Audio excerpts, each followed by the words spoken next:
Head ম্যাডামের উপরে আপনারা এলাকাবাসী মারাত্মক অভিযোগ করছিলেন, স্কুলে মাস্টার 12টার দিকে স্কুলে ঢুকছে, তাহলে পড়াশোনার হাল বেহাল দশা হয়ে উঠছে, তাহলে কি বলবেন? পড়াশোনার হাল বেহাল। আমরা মাস্টারকে আজকে জানালাম, আবার একটা লিখিত দেবো, তারপরে আমরা দেখবো সময় মতো যদি মাস্টার না আসে তাহলে আমাদের মতো আমরা প্রশাসনিক ব্যবস্থা হবো, আমরা প্রশাসনের কাছে বলবো।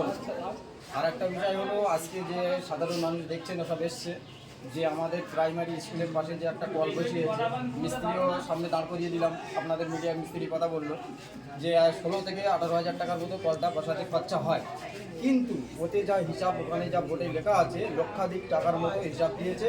অ্যাকচুয়ালি 1 লক্ষ টাকা ওতে হিসাবটা দিয়েছে, কলটা বসিয়েছে। আমার তো মনে হয় এখানে আমাদের মানে পাশের বুথে পঞ্চায়েত বা এখানে তৃণমূলের নেতা যারা আছে এর সাথে জড়িত।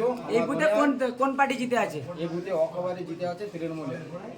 আমার মনে হয় এই যে পার্টির মানে বিরোধী পার্টি যারা আছে মানে তৃণমূলের, তারা এর সাথে জড়িত আছে, তারা এর থেকে মানে ভাগ বাটোয়ারা পেয়েছে আমার যতদূর একটা ধারণা। স্কুলে দুর্নীতি হচ্ছে, 20,000 টাকার কল বলছে, 97,000 টাকা তারা শিডিউল বসিয়েছে, এ তো মারাত্মক অভিযোগ, কি বলবেন? এখনো দুর্নীতি? এরা তো সর্বোচ্চ জায়গায় দুর্নীতি, মানে লোকে মানে পুকুর থেকে মাছ চুরি করে, আর এরা পুকুরের মাছও চুরি করে, পুকুরও চুরি করে, মানে এরা যেখানেই যায় এরা দুর্নীতি। এরা হলো দুর্নীতির আঁকড়া, আঁচুর ঘর বানিয়ে রেখেছে এরা।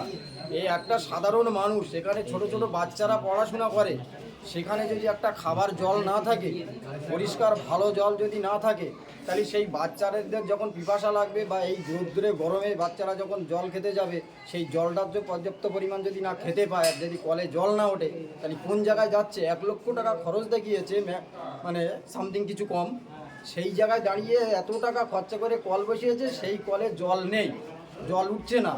এর জন্য আমরা হেড ম্যাডামের কাছে আসলাম। হেডমাস্টার কি জানাচ্ছে, তারা কি জানাচ্ছে? হেড ম্যাডাম সাধারণ মানুষ গ্রামে এসছে, আমরা খবর পেয়ে এখানে আসলাম যে কি সমস্যাটা। আমাদের পার্টির কিছু ছেলেপিলে আসলো, যেরকম একজন এসছে আমাদের অঞ্চল সভাপতি, তিনিও আসলো। আমরা ব্যাপারটা দেখলাম, যেটা শুনছি এটা অতি বাস্তব সত্য ঘটনা। আমার মনে হয় এখানে দুর্নীতি কিছু হয়েছে।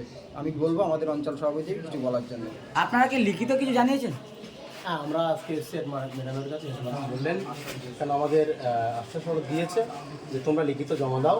এবং আমি একটা বিষয় বুঝতে পারছি না, আমরা হেড ম্যাডামকে গ্রামবাসী হিসেবে আমাদের ছেলেপিলে বা আমাদের ভাইয়ের ছেলেপিলেরা পড়ে, সেই হিসেবে এখানে হেড ম্যাডামকে জিজ্ঞেস করা হচ্ছে শিডিউল ছাড়া আপনি সই করেছেন, বা শিডিউল ছাড়া কী করে একটা জায়গায়, কারণ এই স্কুলের হেড আপনি, তো সেই জায়গাটা কী করে শিডিউল ছাড়া এই জায়গাটা কলটা বসছে? উনি বলছে আমি ফোন করেছি, ফোনের মাধ্যমে কল করেছে। দ্বিতীয়বার বলছে বক্তব্য যে আমি চিঠি করেছিলাম যার জন্য বসছি।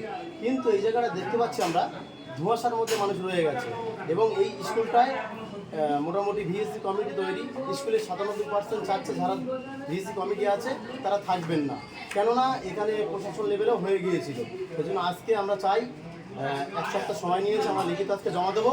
1 সপ্তাহ পরে উনি জানায় বলেছেন এবং শিডিউল আমাদের দেখায় বলেছেন সরু কলের পাইপেই শিডিউল না মোটা কলের পাইপ, এতটুকুই। আজকে আমরা লিখিত জমা দেবো, এতটুকু বলছি। শুরু তাই না, আর একটা ব্যাপার হলো এই স্কুলে একটা যে বিএসসি কমিটি থাকে, পঞ্চায়েত